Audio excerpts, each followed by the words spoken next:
Saya rasa semua paham itu juga pernah mengalami penyempitan-penyempitan. Kemudian setelah mengalami kenyataan pahit mentok, nah baru melebar lagi gitu. Ya, nah mudah-mudahan aja kapok. Jangan diulang-ulang lagi. Jadi kuncinya Pak Kadis di situ adalah apakah faham kebangsaan dijadikan ideologi atau bukan. Kalau jadikan ideologi dia menjadi sangat sempit. Dia berhadapan bukan dengan agama saja, dengan semua hal.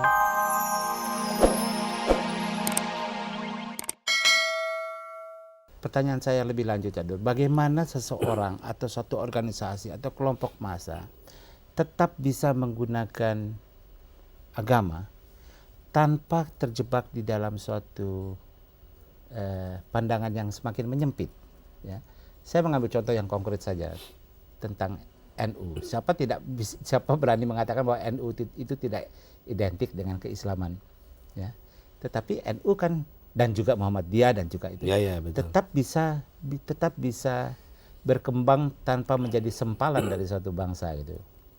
Ya karena kaum muslimin di Indonesia juga orang-orang lain ya.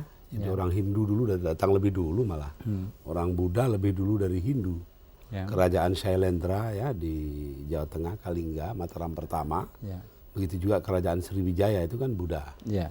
Di Hindu menurut Profesor Krom yang paling dulu, tapi menurut saya belum tentu itu ya. Tapi baiklah, kita tidak usah bicara mana yang lebih dulu. Tapi yang jelas Hindu, Buddha itu juga apa itu namanya memeluk faham kebangsaan di sini. Islam datang juga demikian, Kristen juga demikian. Jadi menurut saya umat beragama di Indonesia dari dulu juga selalu mementingkan identitas sebagai orang Indonesia. Mungkin kata Indonesia sendiri baru muncul tahun 28 kan di bawah resminya nih Sumpah Pemuda. Atau pada awal abad ini ketika orang-orang para pejuang dulu bapak-bapak kita itu menyebut istilah Indonesiers, orang-orang Indonesia. Nah, tapi sebelum itu masing-masing kan sudah merasa orang Jawa, merasa orang Minang, merasa orang Aceh, Kalimantan. orang Kalimantan, ya, merasa orang Ambon, ya, nah, orang Flores. Jadi dengan merasa seperti itu, mereka merasa sebagai bagian dari komponen bangsa. Karena bangsa kita kan tersusun dari suku-suku bangsa tersebut. Jadi dengan kata lain, ketika manusia Indonesia itu seluruhnya menjadi bangsa Indonesia, itu suatu pertumbuhan yang wajar, logis dari merasa sebagai bagian dari suku-suku bangsa menjadi bangsa. Nah, karena rasa semacam ini dari dulu selalu ada dalam hati mereka, sementara mereka beragama, ya tidak ada masalah akhirnya. Karena agama tidak dipertentangkan dengan kebangsaan. Tidak pernah dipertentangkan. Tidak dipertentangkan dulunya. Kemudian tahun-tahun 30-an kita menyaksikan perdebatan. Ketika Muhammad Natsir berdebat dengan Tan Malaka, dengan Soekarno juga mengenai apakah negara yang akan kita dirikan. Nah, pada waktu itu mulai muncul kata-kata negara Islam. Yang lain menolak negara Islam. Nah, dalam penolakan tentang negara Islam ada dua bentuk yang dikemukakan. Yang satu negara sosialis, negara Marxistis ya. Apakah Marx-Leninis atau Marx yang non-Leninis, sosialisme biasa, sosialisme demokrasi, itu semua hanya sekedar satu jenis ya. Jenis yang lain adalah kebangsaan, negara nasional. Pejuangnya dikatakan nasionalis. Nah, di sini sebenarnya terjadi penyempitan arti identitas bangsa itu. Faham kebangsaan diredusir, diperkecil, dipersempit menjadi ideologi. Ini dulu nasionalisme. Ya, kalau kita lihat pada tokoh-tokoh pemikir-pemikir pada permulaan abad ini dan akhir abad yang lalu tentang nasionalisme umpamanya, kita lihat ada Garibaldi dan lain-lain, itu tampak sekali bahwa memang ada penyempitan ideologi. Tapi sebenarnya pejuang-pejuang itu mula-mula juga nggak begitu. Jose Rizal di Filipina, dia pengen Filipina ini merdeka gitu aja sebagai bangsa Filipina, tanpa mengemukakan faham kebangsaan. Atau Sun Yat-sen, ya dia Revolusi Oktober, ya dia mengemukakan faham San Min-chui, itu faham kebangsaan yang luas. Nah, tapi tidak semua orang seperti itu. Bahkan Bung Karno sendiri sebagai pemuka di antara kaum nasionalis itu sering tidak bisa mengendalikan orang-orang yang mengklaim bahwa mereka adalah mewakili Bung Karno. Padahal mereka menyempitkan. Saya tahu persis Bung Karno itu bukan seorang nasionalis dalam arti yang sempit. Dia pengen supaya nasionalisme yang diajukan itu meliput atau menampung semua orang, termasuk para pejuang yang dari aliran-aliran agama.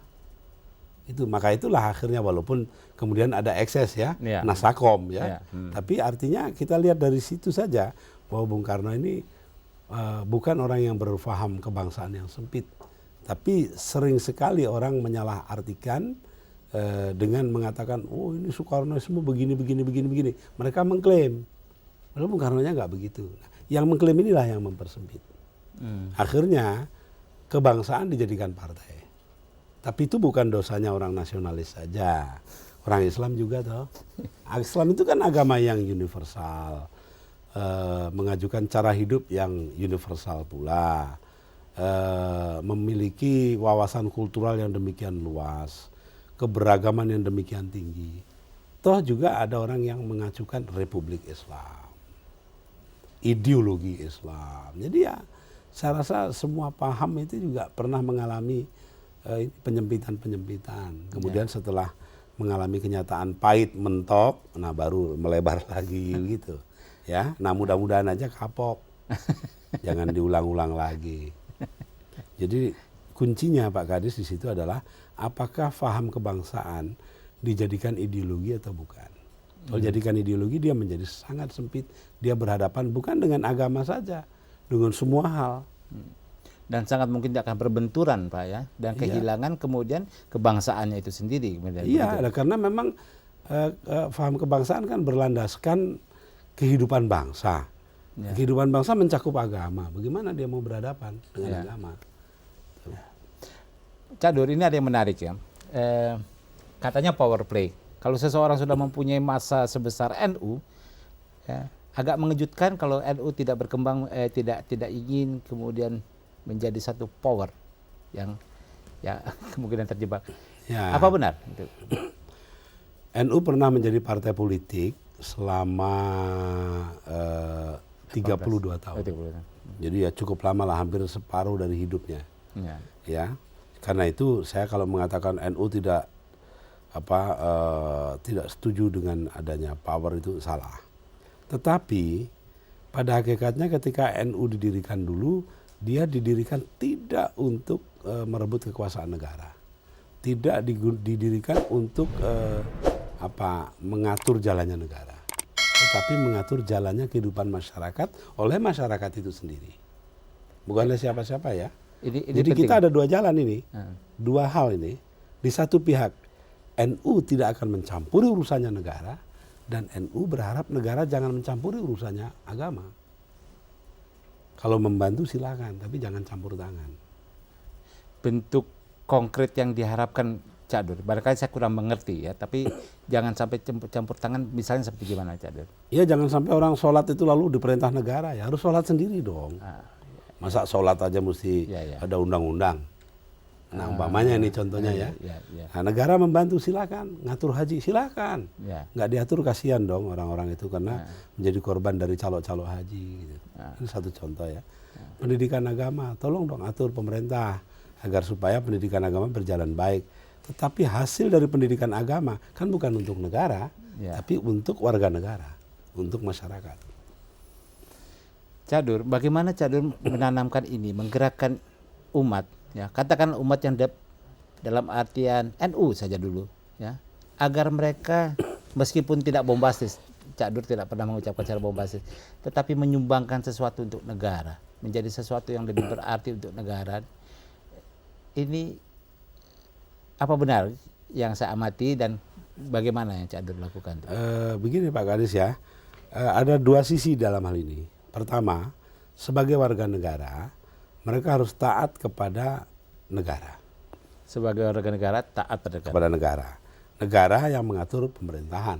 Ya. Sudah tentu lengkapnya pemerintah ya, bukan eksekutif saja. Ya. Jadi ada check and balance. Ya. Ada apa itu namanya keseimbangan juga dengan masyarakat. Pers itu kan masyarakat. Ya. Dia mengontrol jalannya pemerintahan juga.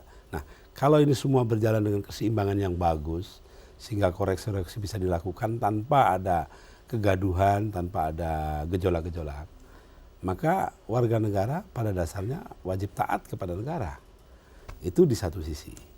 Kedua, di sisi lain warga negara harus mengusahakan kepentingan masing-masing sebagai individu. Nah, dua-dua ini arahnya adalah menuju kepada yang dinamakan dalam bahasa Islam maslahatur ra'iyah, kesejahteraan rakyat. Itu muaranya ya? Iya, jadi karena itu kita mengacu kepada ketaatan kepada negara selama negara mengusahakan kesejahteraan rakyat. Begitu juga kita sendiri masing-masing harus berkiprah meningkatkan taraf hidup sendiri, meningkatkan kecerdasan anak-anak kita, berkiprah menolong orang-orang yang menderita dan lain-lain, menggerakkan kekuatan-kekuatan di masyarakat menuju kepada kesejahteraan masyarakat, kesejahteraan rakyat. Nah, jadi dua-duanya muaranya di situ. Karena itulah pertanggungjawab yang dituntut dari seorang pemimpin dalam Islam itu sangat berat. Dalam kaidah hukum agama ada kaidah tasarruful imam ala ra'iyah manutun bil maslahah.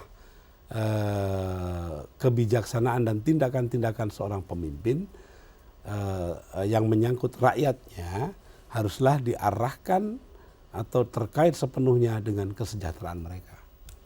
Kalau ada pemimpin tidak mau ngurusin kesejahteraan rakyat, out. Bukan pemimpin namanya? Bukan pemimpin. Dalam pandangan Islam dia sudah tidak punya hak memimpin lagi. Oh, saya ingin sekali memperluas pertanyaan seperti ini. Meskipun untuk kali ini waktunya, barangkali ini terakhir barangkali. Ya. Itu sebabnya Cak Dur seringkali dikeluhkan ya, semacam dikeluhkan oleh anak buahnya sendiri, oleh orang NU sendiri, bahwa Cak Dur kurang membukakan jalan untuk mereka-mereka untuk duduk di birokrat begitu, ya, tidak seperti organisasi lain. Kenapa tuh Cak Dur? Ya karena tidak benar kalau memanfaatkan Islam untuk cari pangkat, gampang aja lah.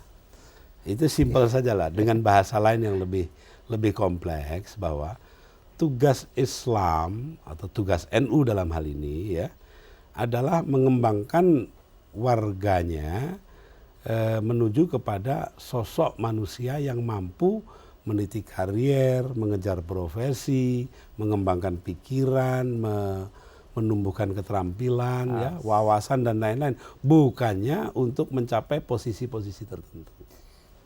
Itu.